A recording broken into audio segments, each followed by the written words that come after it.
All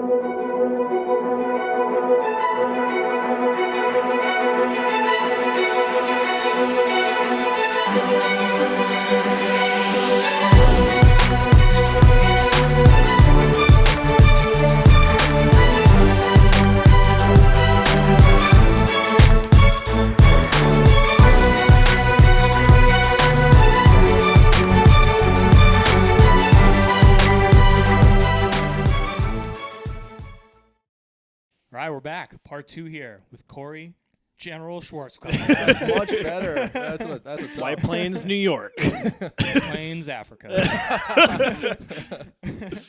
And we're back. We're talking about low carb diets and why it's the bee's knees. Get it, bees, honey, sugar. Nailed it. Because like glucose is on their knees. All right. Word. All right. So what made you get into all that? We talked about your background and your history, but what made you specifically get into low carb, and what was the light bulb? Oh, I see the light moment. Totally. I growing up and playing sports, it was standard, like carbohydrates give you fuel.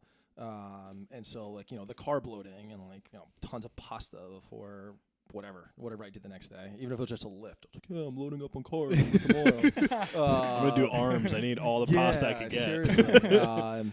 And so got into college. My freshman year was pretty much the same. It was the same thing. And then my sophomore year, I got introduced. I was in a intro to nutrition class. Mm-hmm. And it was cool. Just learning the basics of micronutrients, macronutrients, all that stuff.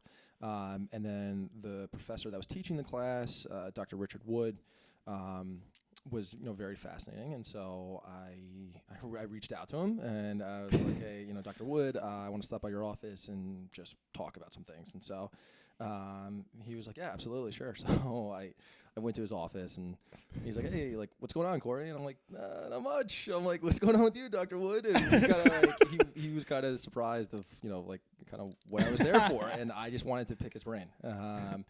And I, good read on my end because he was the perfect person to do that with. He was totally down with it. And he explained his background, which was low carb research. He got his PhD, I think, at UConn, and then he did a postdoc at Pitt, or maybe the other way around. I forgot exactly what, but he worked with some real heavy hitters in the low carbohydrate field. And so he started getting me exposed to just some of the research that was there. And then he turned me on to Gary Taubes, who has the book. He has a couple books, but Good Calories, Bad Calories. He has the book, Why We Get Fat. Anyone listen to this, I recommend they read the article, What If It's All Been a Big Fat Lie, which was in the New York Times. And he's not a nutritionist. This is Gary Taubes, not a nutritionist. He's a researcher, and he was really the first person I've seen who questioned why we got to where we were. So that combination, it was kind of like a trifecta of learning the basic sciences of nutrition, having a professor who was willing to conversate with me, and I so much respect that he kept it out of the classroom, as weird as that might sound. He didn't show his subjective bias. He kept it away from, he taught the basics. He kept it 100. He did. He really did. I took that class with him, with Dr. Wood, and I remember him talking about, now we're all exercise science majors, most of us, right? And I remember him talking about how he was like, what's more important, diet or exercise? And I remember people's heads exploding in the class. Like, you have to exercise. He's like, well, I don't know. We're like, you're part of the exercise science department. What do you mean? Everyone started losing their minds. Great point. Yeah, right. I'd never forget that moment. I was like, wow, this dude's really I know exactly what you're talking about. So yeah. to that point, and it's amazing. So that first semester that I was taking that course, he showed a Gary Taubes interview where Gary Taubes was on CNN. You probably know what I'm talking about. Jillian Michaels was on it. And yes, of course CNN spiced it up, but the headline was, does exercise make you fat? Right? Okay. And that wasn't what he was saying. But his argument, this is Gary Taubes, and I think, I'm not going to speak for Dr. Wood, but I think he has some understanding with this as well, is does exercise make us lose body fat? And there are a group of individuals who really believe that exercise and reduced calorie intake don't make us lose weight, but they make us hungry. And that was the big turning point for me. So I remember we had a Reddit response to that video. Yep. And I swear I still have the paper on my computer. And I was like, Gary, I'm like, this guy's doing it just for money. And he wants to make these points. Impossible. Exactly. And with that, you know, we started learning and started researching a little bit more into that. And, you know, I think exercise is very important. But from both a practical and from a research perspective, there actually hasn't been really any research. And I know people are like, what is this guy talking about? There hasn't actually been really any research that showed substantial weight loss with exercise because your body adapts. Your body adapts. And with chronic exercise, and I'm not talking about, you know, building muscle mass. I'm talking about constant aerobic exercise, you know, the 50 minutes of continuous exercise a day will actually reduce our metabolism. It's going to reduce our metabolism because our body's going, uh-oh, something's wrong. I'm losing all this energy. You know, it's back to that fight or flight. It's back to that, you know, evolutionary backbone. And I always refer to it. It's like the battery saver phone feature on your phone, right? Battery's low. Well, what's it going to do? Well, it's not going to vibrate as much. The light's going to go dim. Same thing. When we're in a chronic state of exercise, body does the same thing. The metabolism goes, you know what? I'm losing an extra 500 calories a day through exercise. Why do I need to burn these extra calories? So we actually suppress metabolism, and our appetite skyrockets because our body's going, I need more energy back. Because you know, every meal could potentially be your last meal from an evolution standpoint, and we become more lethargic. So it's just, you know, I'm still so thankful for that day to really have that understanding. And Nick brought up a good point of, you know, that's kind of where it started. That's where I first started asking questions and, you know, why do we do things this way? Interesting. Okay. Yeah. So that was kind of the start of it. Absolutely. Yeah. That was that eureka moment where I was like, oh, like, you know, there is a different way to look at this. And, okay. And then one thing you hear with Dr. Atkins, myself, a lot of other people that are into low carb is the try it yourself, right? And I think that's one of the most important things. It was one of those where I tried it myself, and so in that year, my sophomore year in college, best year I had in lacrosse, I was losing weight, you know, and good weight. I was lifting like a beast playing lacrosse and squatting and all that, you know, power cleans and all that stuff. But I was losing body fat, and I was feeling great, and my aerobic capacity was through the roof. And my ability to just overall do work was through the roof. And I'm not eating as much, you know, and I'm still maintaining muscle mass. And so you can run through the list of people who have tried low carb, and exactly that. They've tried it, and if they do it properly and they have a proper ketogenic diet, they're going to have good outcomes. The only question is how much weight do they lose, and, you know, exactly how good do they feel. But I swear, I mean this, I've really never come across someone, and I emphasize proper low carb diet, that's like, you know what, I don't like the way I feel. I mean it. I've never come across someone that's been the case. So what is a proper, in your terms, in simple terms too, in your opinion, what is a proper low carb diet? Yeah, good point. A proper low carb diet is a diet that is going to be low in carbohydrates. So in terms of grams, 50. I would say 50 grams a day. A day. Okay. Yes. Okay. So that's about 5% of your. So put that in perspective for someone who doesn't really know the numbers and grams and percentage. Like, what is that per day? Like, what are you eating?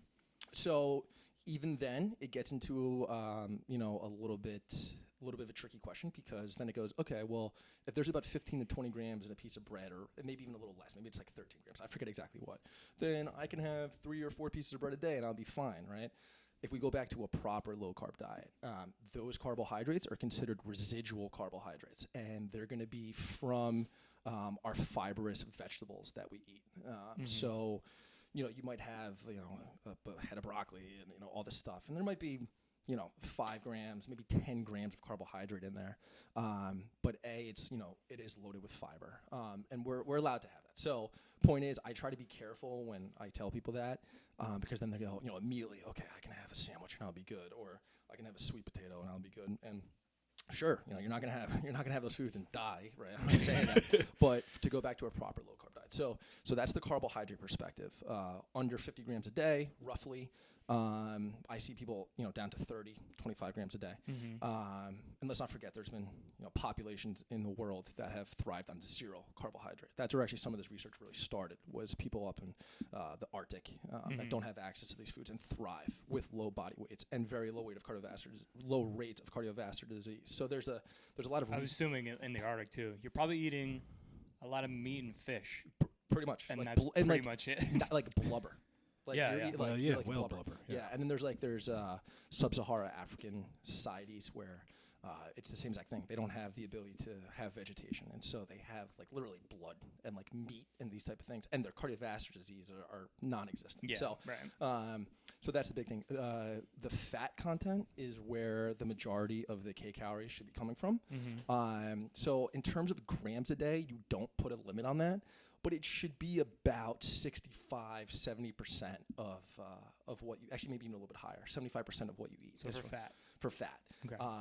Saturated fat, monounsaturated fat, zero trans fats. That's not part of a low carb diet. Repeat, trans fats are not part of a low carb diet. So talk about trans. So what is a trans? So trans fats are your hydrogenated vegetable oils. So those are essentially like fake fats, right? Exactly. Like genetically engineered in a fucking like lab. And great word, yeah, engineered. And they did it a lot because it's just easier to use. So quickly, if we break down saturated fat, monounsaturated, what does that mean? Saturated fat means every hydrogen is bound to a carbon. So the molecule is actually saturated.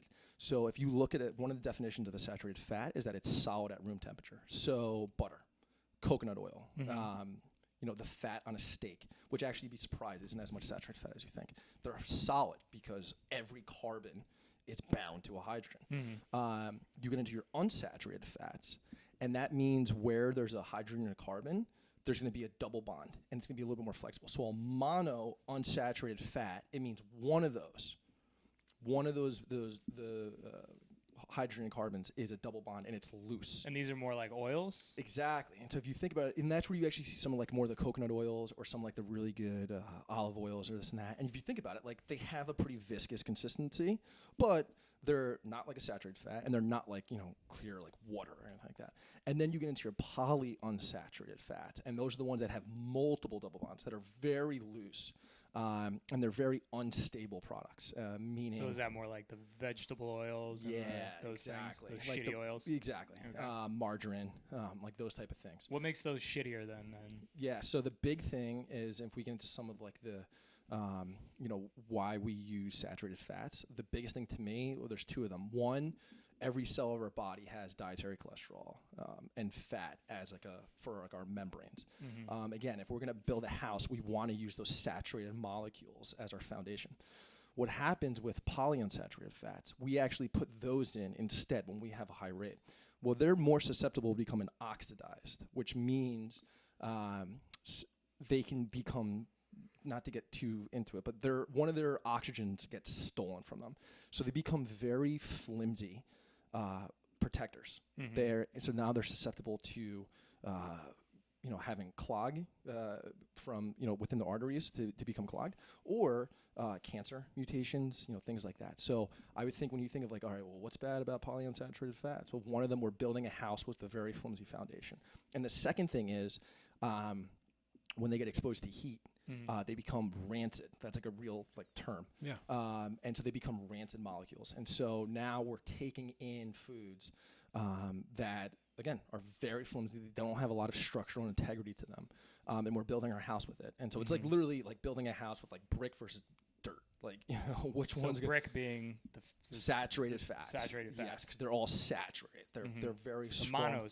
Monosaturated well, saturated fat, and then mono as well, because mono means, okay, there's just one of them. There's just one of those double bonds. Once we get into the polyunsaturated fats, like those are junk. I don't think there's any spot. I have no reservation. So let me ask you this. And I'm sorry, I want to finish one point. Yeah, the original question was, what's a low carb diet? So proper low carb diet. So fat content about, we'll call it 70-75%. Carbohydrate about 5%. And probably one of the biggest misconceptions of a low carb diet is protein. Protein stays the same. This is not a high fat, high protein diet. biggest mistake I hear. It's a high-fat diet, moderate protein diet, low carb diet. Okay. Fuck, was I just gonna ask you? Okay, so going back to fats, I know we're talking about carbs, but just to kind of they go together. About fats here. So saturated fats, brick house. Yep. Monos, unsaturated fats, wooden house. Okay. Polyunsaturated fats, straw house. Boom. Trailer. Okay, cool. And Boom, then trans fats are like fucking like grass house. Yeah. Air. I'm gonna make my house out of air. Cardboard. Dope. Sounds awesome. That's wet cardboard. Right. Okay. All right. Cool. So now, kind of getting back to carbohydrates. Okay. So my question has always been: it seems like for the body and the weight loss part of things, and keeping your heart healthy and things like that, seems like low carbohydrates, higher fat. Okay. Good. Right. What about brain function? The fact that your brain functions so highly off glucose. Right. What about that? So now you're like taking all this glucose, you're taking these carbs away. Mm-hmm. What happens there? Yeah, it's a really good question. So we know that for like the central nervous system and the brain, glucose is a big player. Mm-hmm.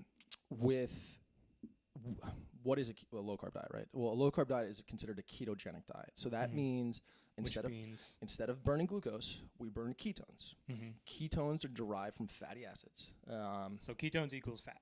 Exactly. You can only have ketones with fatty acids present. And we can actually burn ketones. One of the best things about ketones is that our brain is actually more efficient at using them, which means we need less of them. But the biggest thing about why our body can do this, and I've always called this the linchpin of what allows a low carb society, again, when we talk about those like sub-Saharan African countries or the Arctic, is a term called gluconeogenesis, making glucose from a non-carbohydrate source. And the body has a remarkable ability to, when we have a triglyceride, which is 3 fatty acids connected to a glycerol backbone, when hormone-sensitive lipase cleaves those triglycerides off of the glycerol backbone, and we use those triglycerides to make the ketones, right? Well, we have this glycerol that's left. We can convert that into glucose. Fascinating. So now that roughly 50 grams of carbohydrate or of glucose that our brain needs to function, we can make from a non-carbohydrate source, which is that glycerol backbone. So creating glucose from fat, essentially. Yes, and we can do it from protein. We do the same thing with the amine group from proteins. That's why when I see people have troubleshooting with the low-carb diet, they're generally having too much protein, which gets converted to glucose as well. So is that as efficient, though, as just straight up using glucose, though? I don't really know what efficiency means in that second. I say that respectively because we have it available.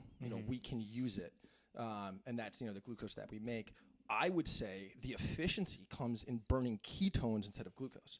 And the body has been shown to be more efficient at utilizing ketones. This is the reason why we're seeing people referring to Alzheimer's as type 3 diabetes. I was looking at some research last night.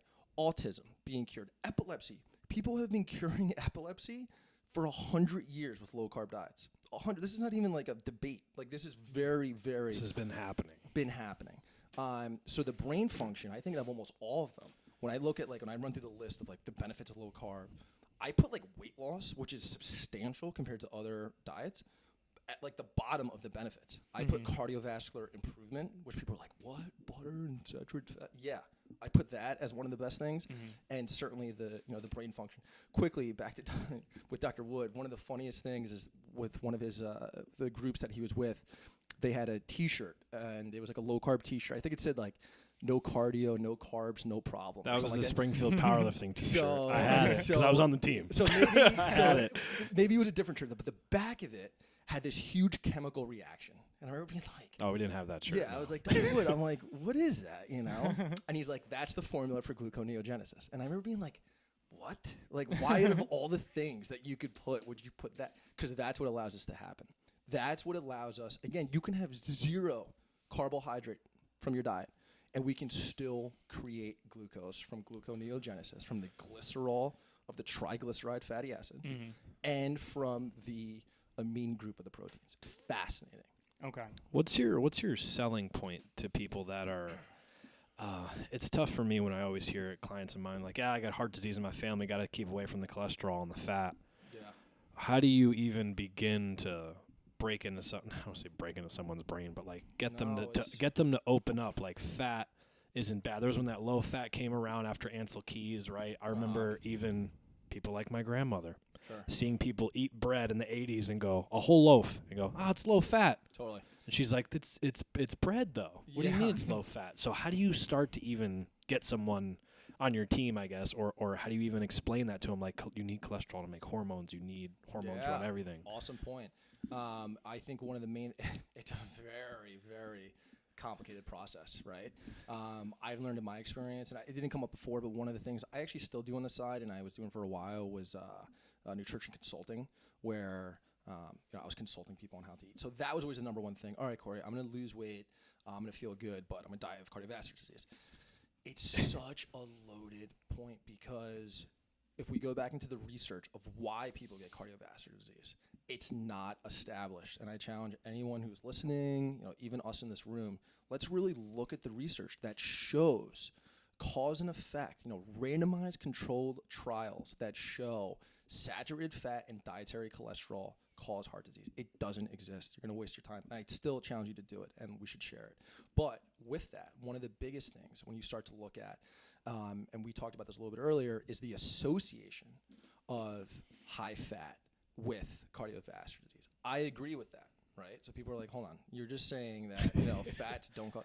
They could be associated. A high-fat diet could be associated with cardiovascular disease when it's in the presence of carbohydrate, right? A high-fat, low-carbohydrate diet is vastly different from a high-fat, high-carbohydrate diet.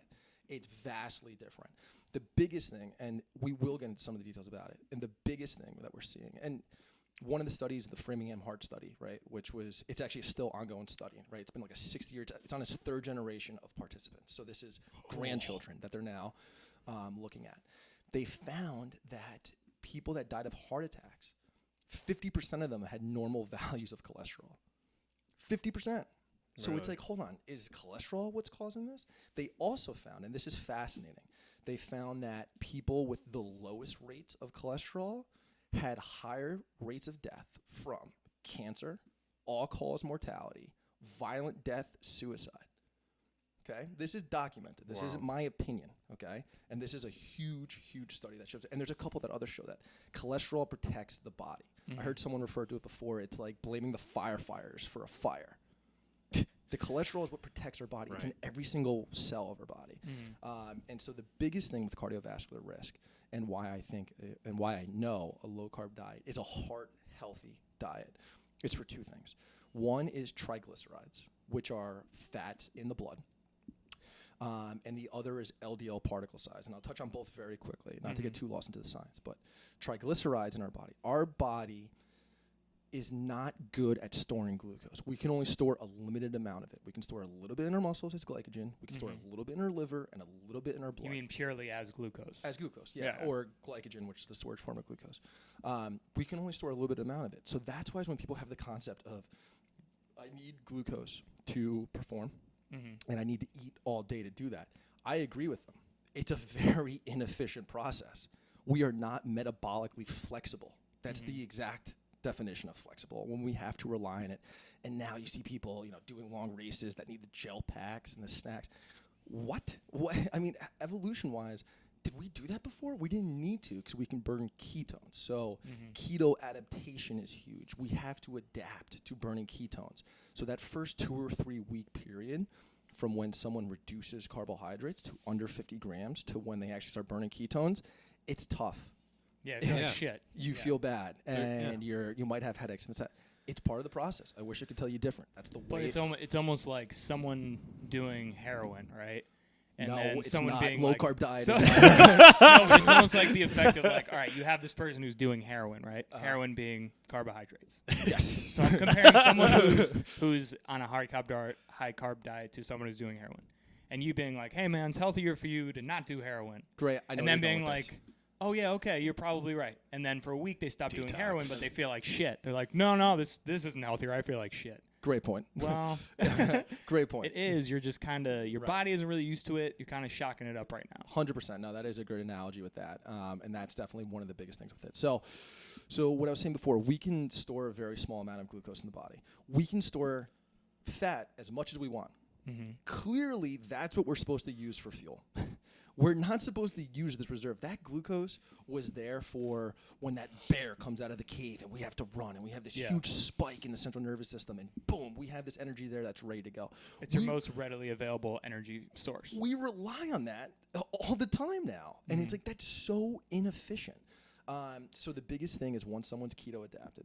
Okay, so let's back up quickly. So that glucose, right? We can only store a little bit of amount. So what happens when we have more than the amount that we can store? Well, it goes to the liver and it gets converted into triglycerides. So now we have excess glucose in the bloodstream that now goes to the liver that now becomes fat. So people see extra fat in the blood and they go, oh, too much fat in the diet. Wrong. It's too much glucose in the diet because we can't store any more of it.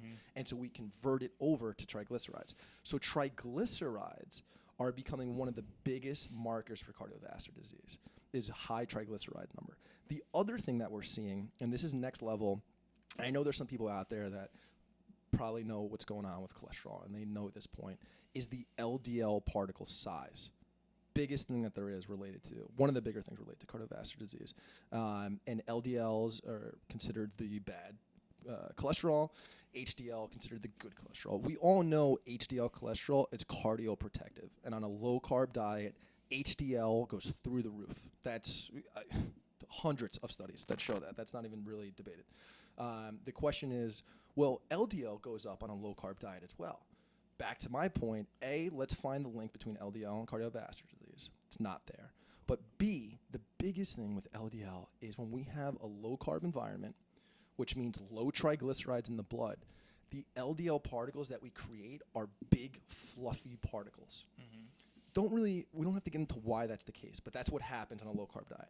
When we have excess carbohydrates in the body with those excess triglycerides, we make small, arthrogenic LDL particles. So imagine, I heard someone say the analogy, imagine you have a tennis net and you take like golf balls and you throw them across the net.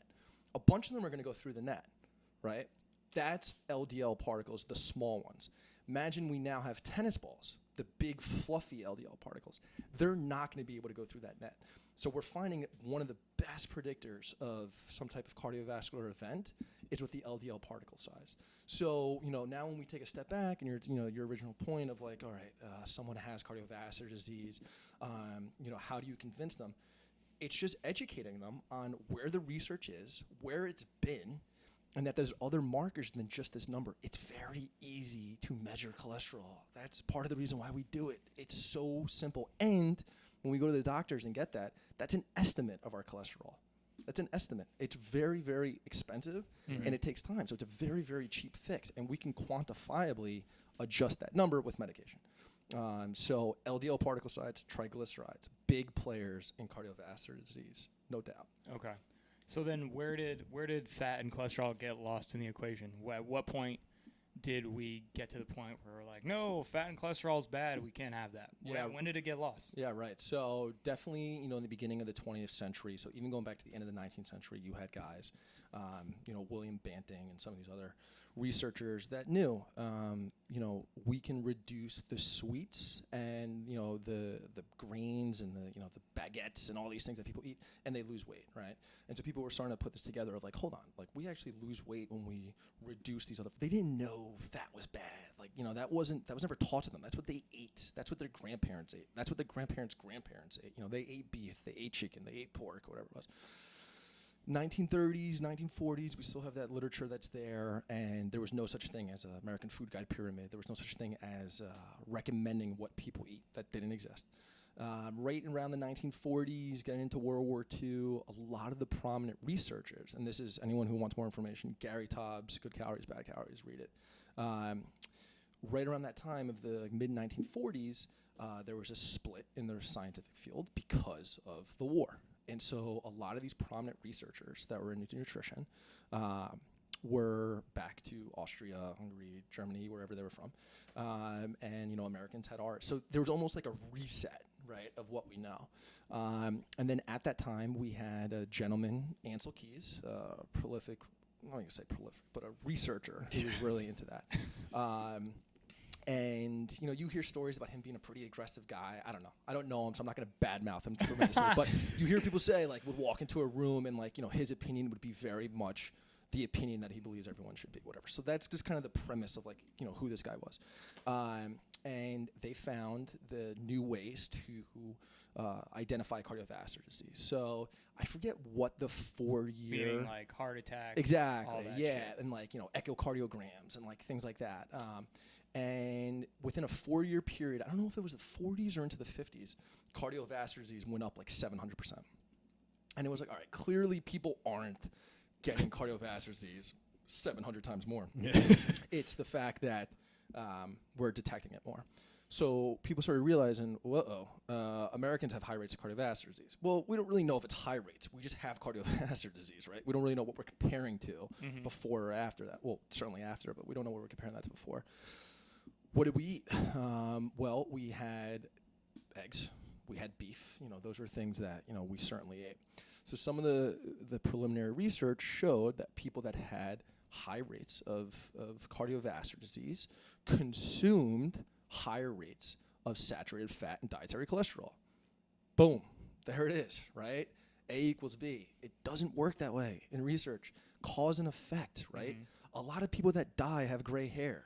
Doesn't mean gray hair causes you to die, right? Fucking good one. Right? It's like, so when people had these high rates of cardiovascular disease with high rates of fat intake, it wasn't accounting for the carbohydrate that went with it. So yes, I agree. If someone's out there and they're having high fat, they might have some type of cardiovascular event if they're not accounting for the carbohydrate. That's the kicker. You know, that's the kicker. So that's really where that started. And then in 1977, George McGovern, he was a senator, I believe, from Minnesota. Yeah. Who was a senator, has no background in nutritional research. Dude, politicians know everything. What are you talking about? God, don't even get me started. I know, another day. And so, so Ansel Keys and you know, a group of people put together American guidelines or American dietary guidelines, whatever it was.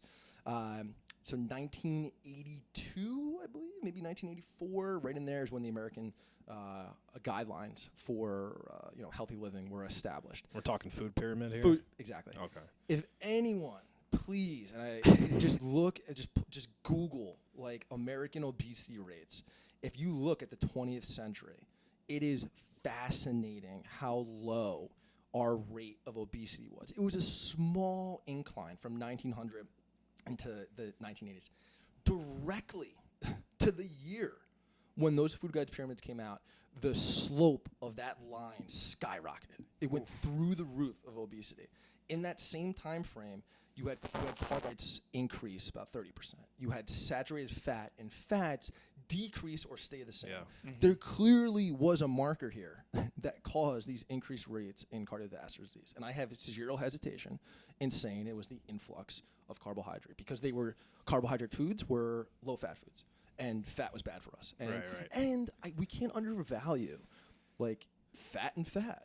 Cholesterol and cholesterol. Like, we can't undervalue that, right? Like, dietary cholesterol. I remember, I forget who said it. Someone said, like, whoever named dietary fat, that was, like, the biggest disservice we could have done. Because we just associate dietary fat with I'm going to get being fat. It's like, no, it's like, it's yo, fat, I'm getting fat, right? No, it's not. That's a great The other thing, point. too, and I want your input on this. Yes. So it seems like everything with Ansel Keys and this research done by him and the government that, oh, yeah, okay, so all these people are eating fat and eggs and beef, so that must be it. Whereas they're just kind of looking at that and they're not considering what are you eating with the meat? Sure. You're eating with your burger, comes on a bun with a side of fries. Right. You're eating with your steak, that's side with the baked potato and probably a loaf of bread, whatever, right? Exactly. So essentially what happened was they associated this cardiovascular disease with fat because everyone was eating a lot of fat. But what they neglected to see was, okay, what's the other shit that they're eating with this, which is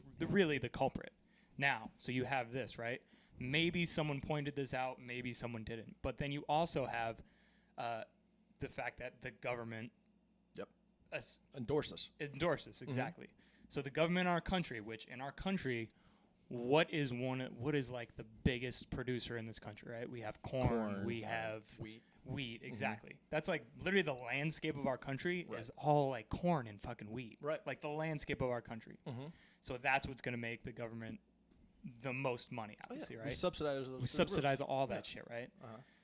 So you have this time period where the government is like, hey, let's steer people away from fat and steer them more towards the shit that's going to make us more money. Sure. Let's get people buying more bread, more corn, more oils, all this shit, because then cha-ching, cha-ching, cha-ching. Absolutely. So I feel like that plays an even bigger role. It has to, and that's a great point. And if people want another recommendation that in terms of books, Dr. William Davis, Wheat Belly, great book. Word. And his opening chapter is about the efficacy of growing crops. And let's not forget the agricultural revolution, 10,000 years old, right? So up before 10,000 years, we didn't have access to grains.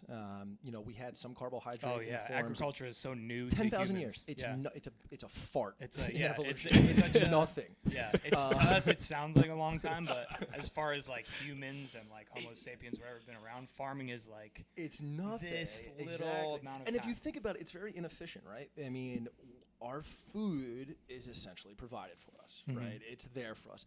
To have to farm and tend the land, it's just a very inefficient process. But with that, to be fair, that's part of the evolution of society. Yeah. Right? That gave us society. That gave us villages, which gave us towns, which gave us True. So gave us the iPhone. Exactly. but from a physiological standpoint, I've heard people we're say not really supposed to eat that way. Biggest mistake in human evolution. Well, if you look at, I necessarily say that? I'm not going to necessarily say that, but people have said that, and I think it's very true. Well, and if you look at, and there have been also studies here, if you look at the anatomy of a human, so they did studies on the anatomy of human bone structure, size, their height, their skin, all that. Oh yeah, from back in the day. From before agriculture, right? So before agriculture came, you look at strong bones, relatively tall people, good strong posture, big brains, big skulls, all this. Then agriculture comes. Now all of a sudden you're looking at the anatomy of the human body. People are smaller, they're more frail, they're weaker, their bones are weaker, their brains are smaller. Right. Also, technology got to do less. You don't have to chase your food. You don't have to chase your food Which down. in farming is technology. We think technology, computer, phone, like digital stuff. No, agriculture is technology. Like building a hoe to... Oh man, I tried so hard to stay professional. These hoes ain't loyal. That's technology. So our farming, agriculture, that is a form of technology. Yeah, 100%. And in one of the books I've always heard was Protein Power. I swear this was a divine intervention. I was outside an apartment building, and they had all these books to pick up, and I'm looking at this book, and it was Protein Power. I'm going to say powder. Protein powder that I've always heard. Protein powder? On the side of the street, you snorted it. And so I remember seeing this Protein Power, and I just took it from this apartment. I was like, again, it was outside the apartment. Whose apartment is it? Can we say it live? Busted in with a mask. Give me that. Freeze. Give me that protein powder. Listen, it doesn't matter, okay? I had the book. But one of the things, and I'm blanking on the author, but this is one of the, I guess if you look at it from the 1980s until now, this is one of the foundation. Well, you have Dr. Atkins before this, but Protein Power was a book that a lot of people reference. And so I ended up reading it, and it had a whole chapter that I'd never heard before about Egyptians, right? And so Egyptians were one of the few civilizations that had access to grow grains, right? They had the ability to do that. What makes them fascinating to study is a couple things. One are mummies, right? The preservation of humans. But the second was hieroglyphics, right? Where they draw and all these drawings and things like that. And so one of the things that they notice is when they look back at that civilization compared to others is the tooth decay that they had compared to other societies. Exactly what you just said about the bone quality. And there's a direct reason why that happens. I'm going to get into it in a second. And some of these other features, exactly like you said, smaller. not having a large, skulls and brains and these type of things. And this author was willing to claim it has something to do with grains, which I thought was very, very, very fascinating. Quickly on grains, I think there's a lot of trends out there. I think as fitness professionals and health professionals, we have to navigate through that. One of the trends that are out there that I do hear is gluten. Now, I'm not endorsing gluten-free. I believe in avoiding gluten, and I want people to understand the difference in that, right? I believe in if you're on a proper low-carb diet, you're avoiding gluten. You can't, right? It's only found in wheat, in grains. That's out of a low-carb diet. We can bypass that with gluten-free whatever. I don't endorse. It's still going to be weight promoting this and that. With all that said, gluten is detrimental. It binds to the duodenum of our large intestine. It's plastic. Well, essentially what it does is that it interferes with the lining of our intestines. So it's like your intestines trying to digest rocks. Almost. Yeah, well, I would look at it as like imagine your digestive tract, the permeability gets affected. So now, we're allowing things in that weren't supposed to be allowed in before because the permeability of the wall is reduced because it's been deteriorated by gluten. That's what celiac disease is. But also that allows molecules to enter the bloodstream that weren't supposed to, that then bind to the brain. You're seeing that with Alzheimer's, which is pretty crazy. That's the reason why the amount people with celiac disease have a higher rate or a higher risk of Alzheimer's. It's kind of crazy. But the biggest thing with grains is that they are pH disruptors. Grains cause us to decrease our pH, which makes us more acidic, more than any other food. And so people go, oh, Cory, yeah, well, meats are acidic. They are. However, a proper low-carb diet is meat, way more vegetables, which are extremely alkaline, which help, produce the body to a more balance. I believe in balance, people. Balance. We want to get back to a pH of 7.4. We don't want to just eat one side of it and not the other. So with grains, we become way more acidic, and our body stores alkaline substances in the bone. Okay, in our bone, calcium phosphate, and some of these other, bicarbonates, these buffers. So our body will actually reduce the integrity of the bone to release alkaline substances into the body. So with that, you have more brittle bones. You have higher rates of osteoporosis. Interesting. With our society, our increase in vitamin D and milk is through the roof, right? We've been supplementing for however many years as, calcium and milk is great for bone health, and we're plummeting because we're fighting a fight that we have no business being in, which is trying to balance our pH. Listen, whatever people's religious views are, I always don't do God's work. Don't do something where you're trying to determine your pH balance. It's not going to work. You eat foods the way they were supposed to be. In my opinion, meat and vegetables, which was provided for us, full-fat dairy, some of those things. Unless you're intolerant to dairy, then don't eat it. But if you can tolerate it, then eat it. It's fine. But I'm not going to say everyone needs to eat that.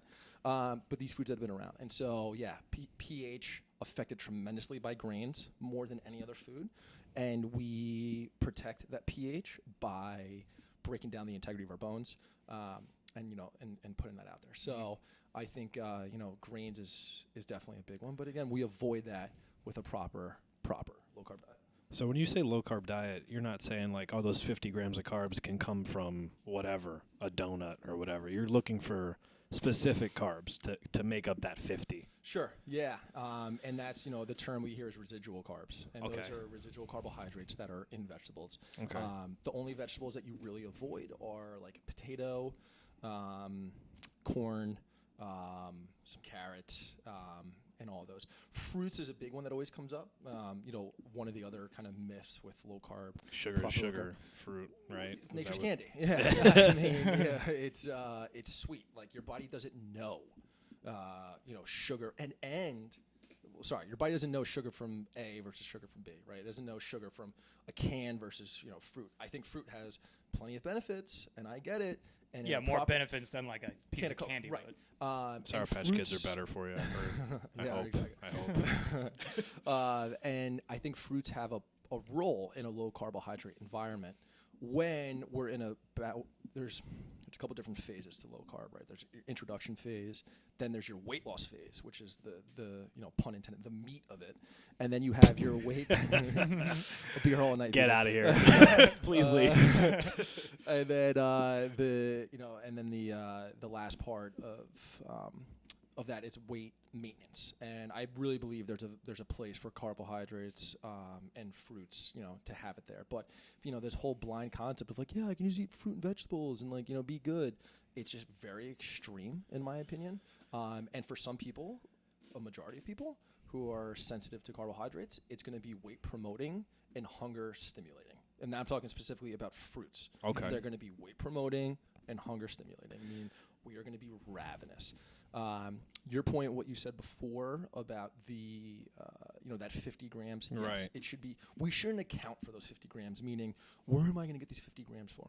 If we have a proper diet where we're going to have meats and plenty of vegetables, and again, emphasize plenty of vegetables. People are like, oh, just bacon and steak. Like, no, that's not the way this works. You need plenty of, anyone I know who's low carb, I'm always amazed at how much vegetables we eat, Right. We're having steak on our salad.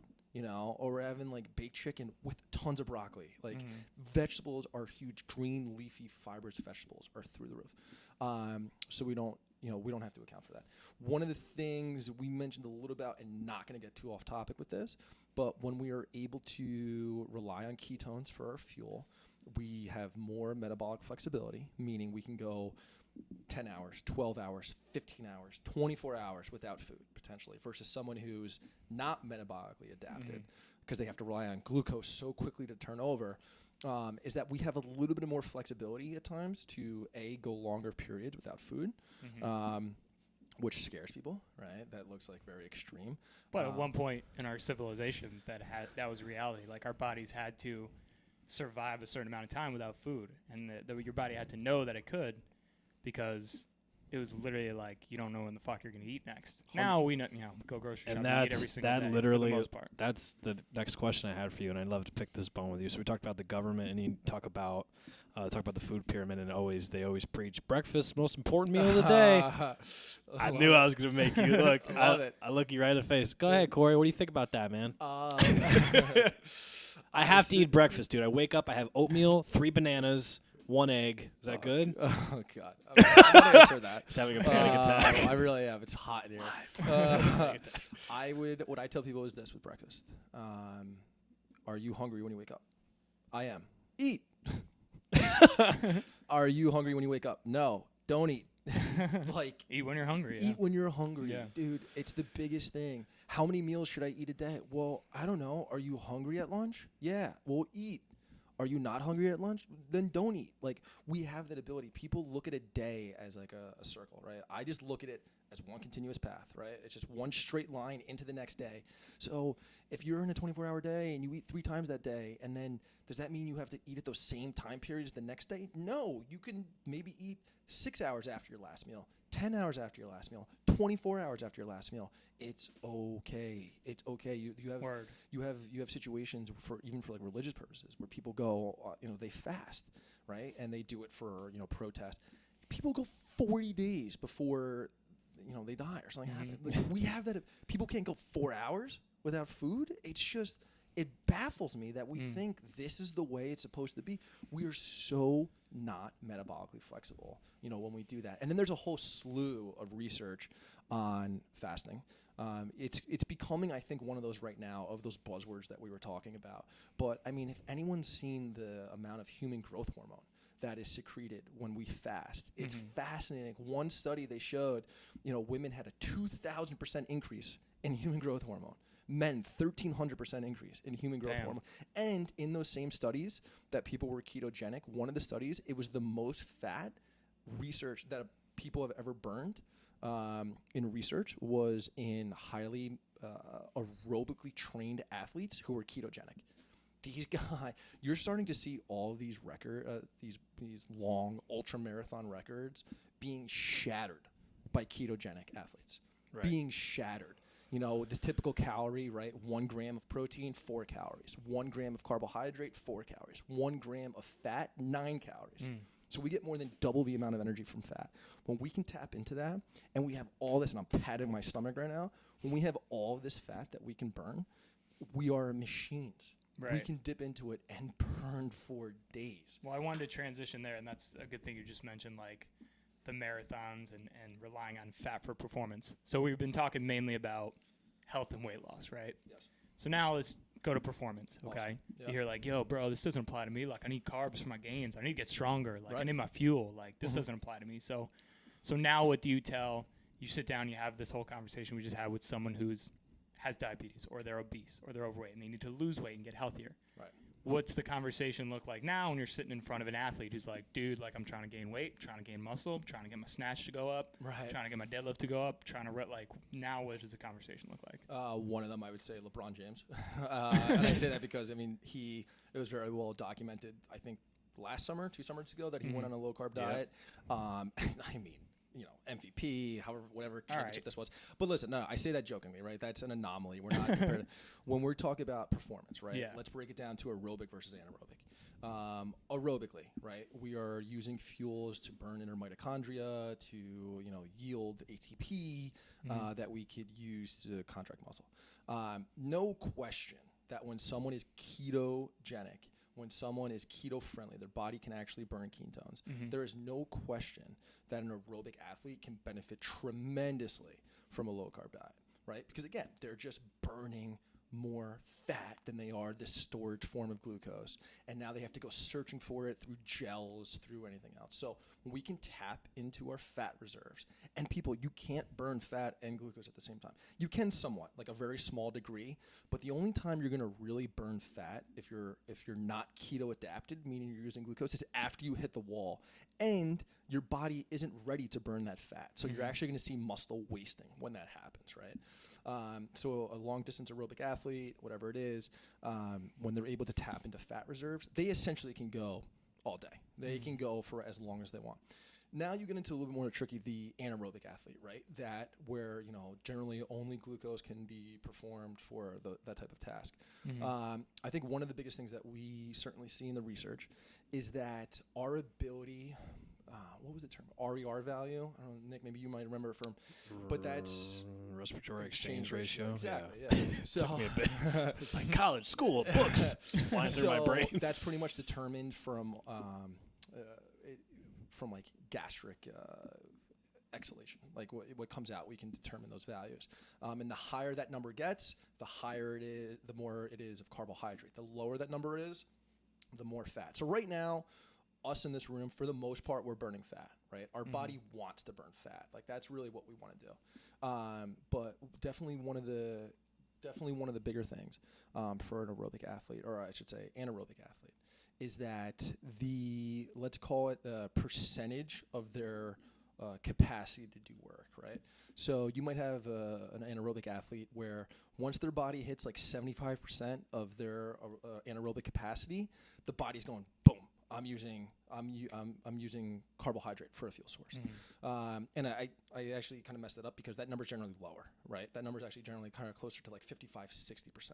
One of the benefits that we've seen with low carb research in anaerobic performance is that we can use fat later at a higher intensity. So meaning we're generally about 55-65% of our VO2 max or our capacity to do work, we switch to glucose. And our body's like, we have to use it. Well, in a properly trained ketogenic adapted individual, that number is going to be closer to 75-80%, right? So now they're able to go longer using triglycerides than they are glucose. The second thing is, once we get to that spot where we need it, we have the ability to use it from what we talked about before, gluconeogenesis. I do believe this. I think, and one of the things I always want with low carb is I want it to have a seat at the table. If someone's a highly trained athlete and they're relying, and I'm talking like a power athlete, like specifically using anaerobic pathways for fuel, I do understand the value of having glucose in their diet. I do. I do get it. I believe we can achieve similar results with better improvement in body fat, with better improvement in muscle quality on a low carb diet. When it comes to aerobic performance, I'd be willing to say I'm very curious of someone who is strictly burning glucose, who properly becomes keto adapted and then burns ketone. They're gonna do better and they're gonna feel much better, and that research is there. In terms of the anaerobic, I don't know yet, and I'm very much okay with saying I don't know. So aerobic being like your marathon runners, your triathlon, your... Yeah, certainly. I would say let's kind of go more towards, well, you have some sports that kind of fall in the middle, right? Like football, anaerobic sport. Nice. Football is an anaerobic sport, but like you're not dealing with only, that 2 or 3 seconds of burst. I mean, yes, a typical play is whatever, 4 or 5 seconds, but there's more going on. When we're talking about like specifically like a strength athlete, someone who's doing a power competition or something like that, right? Like, I'm not going to deny that, for our anaerobic pathways that we rely on glucose for that. Again, we can make glucose from non-carbohydrate source, and we'll be able to do that when someone's keto adapted later in their exercise intensity. But I'm not like, that person needs to absolutely change to ketogenic diet. I don't know the exact answers to that, and I'm very much comfortable. I do know this. I do know you have athletes, and there's just some research. Who was I watching a video of? One of the doctors who, power athlete, who just explains like once they've done it, that they were surprised how much better. Jeff Volek, I was talking about. The other guy too. He's one of the pioneers. He's the professor at UConn, one of the pioneers in low carb research. He's a power lifter, and he relies heavily on that. So I'm not going to get into it too specifically because I'm not as familiar with those pathophysiologies. I just know people are doing it. People are thriving on it. And then when we get into what we kind of talked about before with, you hear people now talking about post-exercise fasting, and when we talk about those human growth hormones going through the roof. So I think it's pretty interesting. I think that's one of the next frontiers of... Seems like an untapped... Yeah, I think it seems like right now from a weight loss, getting away from obesity and trying to eliminate diabetes and just getting people to lose weight and be healthier, it seems like low carb is the way to go. Yeah, I feel like the untapped frontier right now, and a lot of the questions lie with performance. Like we were talking about before, you mentioned the analogy of like the main reason we use glucose is running away from the fucking lion or the bear, right? That's our original adaptation. But that's like a Metcon, a WOD. I was going to say like a CrossFitter. Exercising, like lifting weights, doing a snatch. Your body doesn't know you're doing a snatch. Your body thinks you're running away from the lion. Sure. It's just freaking out. Right. So it almost seems like you would need that glucose. And again, we can get that from a non-carbohydrate source. Right. And as we're more efficient at burning ketones, we're more efficient at gluconeogenesis. And so we have that ability to do that. Again, even if you have 0 carbohydrate in your diet, you're still able to have glucose available to use that. The question is exactly how much compared to the storage form of it, this and that. And I know you're about to finish your point, and I just think quickly, if you look at the strength athlete, one of the questions you have to ask is, again, I believe from an anaerobic standpoint of an athlete, he or she can still have similar results. And in some cases, improved performance, but I'm not going to get into this specifically because it's not really my expertise, I guess. But they can have similar effects as a high carb diet with better improvements in physiological markers, i.e. muscle mass quality, body fat percentage. So then that asks the question, well, if someone can lift 500 pounds at 16% body fat and someone can lift 500 pounds at 12% body fat, well, I would say there's an ergogenic aid in that individual who is at a lower body fat with the same amount of force being produced because they're weighing less and they're more efficient. So it's funny. It's funny because I've thought about it like this. If you break down the macronutrients, right? So take the 3 major macronutrients: carbs, protein, fats. Right. It's almost like if you look at the job of all 3 of those, right? You look at the job of protein, it's like it does this with synthesis and DNA and muscle building, and it has all these jobs, right? Yeah, right? Then you look at fat, same thing. Fat does all this stuff like hormones, long-term hormones. And then you go to carbs, and it's like, what's your job, carbs? And carbs is like, energy.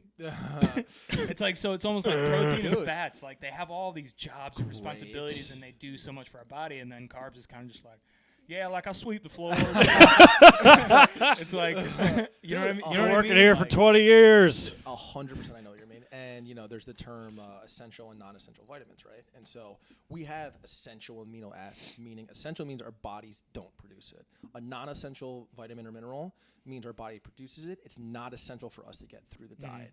There are essential amino acids. There are essential fatty acids. There are no such thing as essential carbohydrates. There isn't. Yeah. And that's not even my opinion, people. That's a fact. That's kind of to my point that I just 100% made, to your point.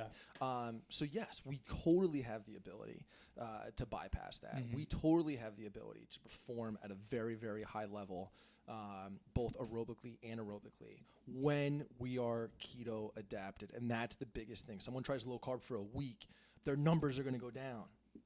It's going to happen, right? And it's funny. Strength's going to go down. You're going to feel terrible. I've heard multiple paleo guys and low carb guys are like, if you have a severe sugar addiction, but that's going back to the. And you try to come off that, right? If you try to come off it, you're gonna feel like shit. They're like, I have a fever. I can't do anything. I can't. So if you're addicted to drugs and you kind of feel like shit when you come off those drugs, does that mean you shouldn't come off those drugs? Like, no, it's just your body adapting to something else. And for people out there who maybe want to try low carb or have tried it and have had some issues, just quickly, some of the biggest troubleshooting that I've seen is the high protein, right? Again, this isn't a high protein diet. This is a high fat diet, moderate protein, low carb diet.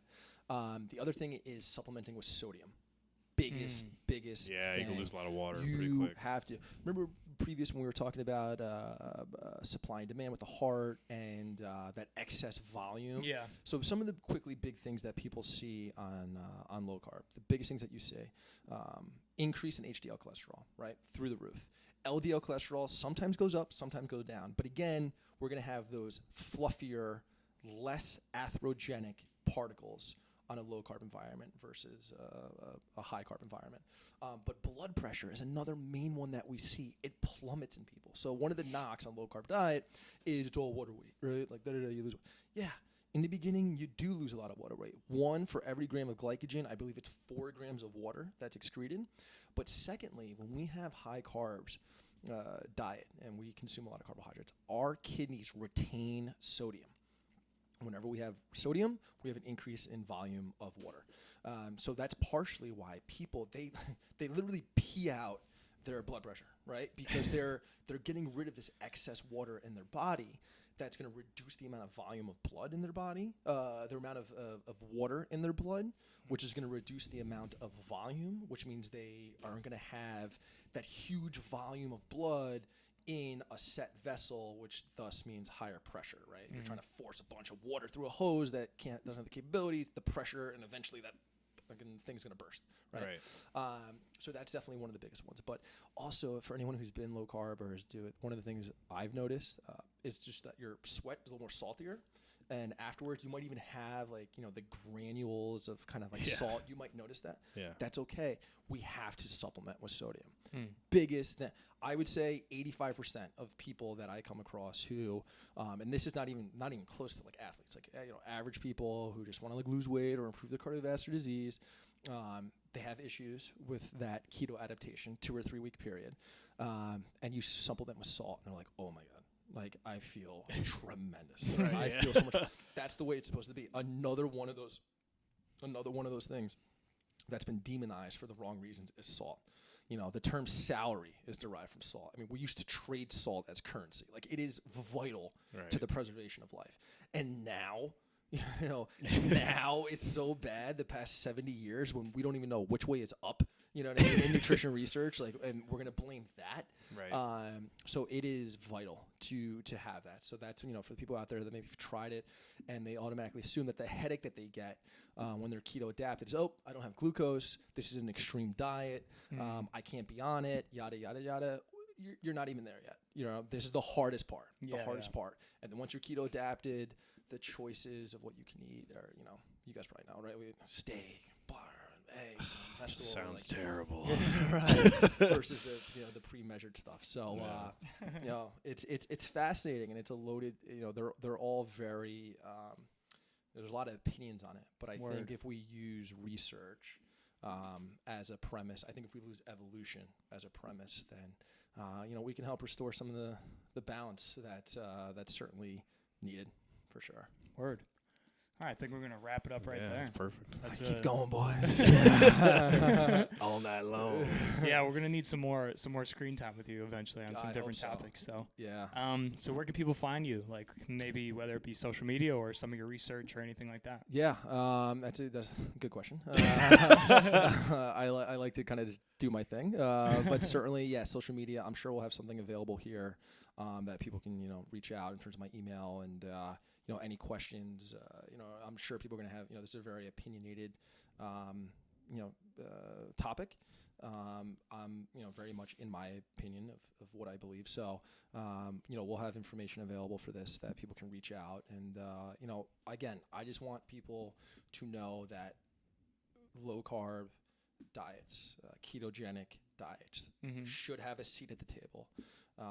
Does that mean everyone needs to go low carb? No, I think the majority of us should. But let's have a seat at the table. Let's look at the research. Let's discuss and go from there, and not make decisions off of dogmas or ideas that have been around without any substance. So yeah, reach out to me via Facebook, Cory Schwarzkopf. We'll have the link. I'll have my email available, and then we can share ideas and go from there. Word. All right, dude. Thank you for joining us. Let's go eat some bagels. Yeah. Let's go eat pizza. Trying to tell myself. All right. Later, guys. Thanks for listening. Thanks. Want more of the Strength Students podcast? Go check us out on Instagram, Facebook, and Twitter. Also, make sure you leave us a 5-star review on iTunes and on Stitcher. I just met her.